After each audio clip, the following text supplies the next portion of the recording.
آج ہی کی اخبار میں جو ہے وہ اسپیکر ایاز صادق صاحب کی طرف سے 2 وضاحتیں ایک فرنٹ پیج پہ ایک بیک پیج پہ چھپی ہے کہ جی ان کی کوئی پی ٹی آئی کے لوگوں سے ملاقات نہیں ہوئی.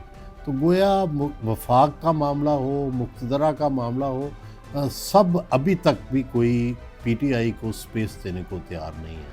جو ملاقاتوں کی باتیں ہو رہی ہیں یا جو مذاکرات کی باتیں ہو رہی ہیں، میرا نہیں خیال کہ ان میں سے کچھ نکلے گا.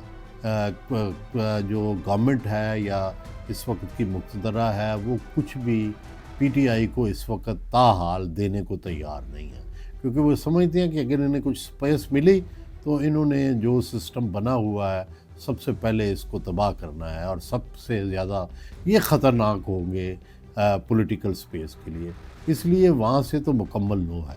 اور دوسری طرف نون جو ہے ظاہر ہے ان کے ساتھ مقتدرہ کے ساتھ جڑی ہوئی ہے، اسی سوچ کی حامل ہے. وہ بھی یہ سمجھتی ہے کہ اگر پی ٹی آئی کو جتنی بھی سپیس دینی ہے ہم نے اپنی سپیس دینی ہے، تو وہ اپنی سپیس کون دیتا ہے؟ تو اس لیے وہاں سے بھی کوئی چانس نہیں، اور پیپلز پارٹی سے بھی کوئی امکان نہیں ہے. لیکن یہ ان کا جو پولیٹیکل جسچر ہے، میرا خیال ہے کہ اس سے پیپلز پارٹی نے بہتر فیصلہ کیا ہے، اور پیپلز پارٹی نے پی ٹی آئی کی سیاست سے جو فائدہ لینا چاہتے تھے سندھ جا کے، اور سندھ میں جو کراؤڈز نکالنا چاہتے تھے، اور سندھ میں جا کے جو خبریں بنانا چاہتے تھے، اس کا سلسلہ اس طریقے سے رک جائے گا، اور اس طریقے سے ایک اچھا امیج حکومت کا بھی پھیلے گا. اور اگر اس کے باوجود بھی کوئی پی ٹی آئی ایسا ہنگامہ کرے گی تو پھر اونس جو ہے وہ پی ٹی آئی پر آئے گا، نہ کہ سندھ حکومت پر.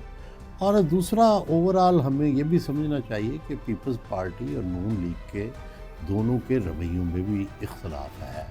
اب اگرچہ دونوں اکٹھے مل کے چل رہے ہیں، دونوں پی ٹی آئی کے مخالف ہیں، دونوں ریاست کے حامی ہیں، دونوں فوج کے ساتھ ہیں، دونوں فیلڈ مارشل صاحب کی ٹیم میں ہیں، لیکن دونوں کے سیاسی رویوں میں، سیاسی نظریوں میں اختلاف ہے.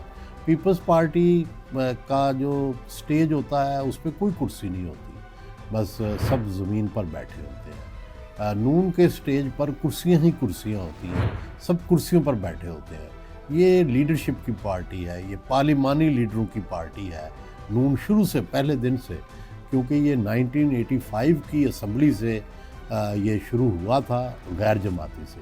تو یہاں پہلے جو تھے وہ لیڈر بڑے ہوتے تھے اور پارٹی چھوٹی ہوتی تھی. اب وقت کے ساتھ ساتھ پارٹی بھی بڑی ہو گئی، اس کی بڑی لیڈرشپ بھی بڑی ہو گئی، لیکن کلچر کے اندر جس قدر تبدیلی آنی چاہیے تھی، جو جمہوری کلچر ہونا چاہیے تھا، وہ ابھی بھی نہیں ہے.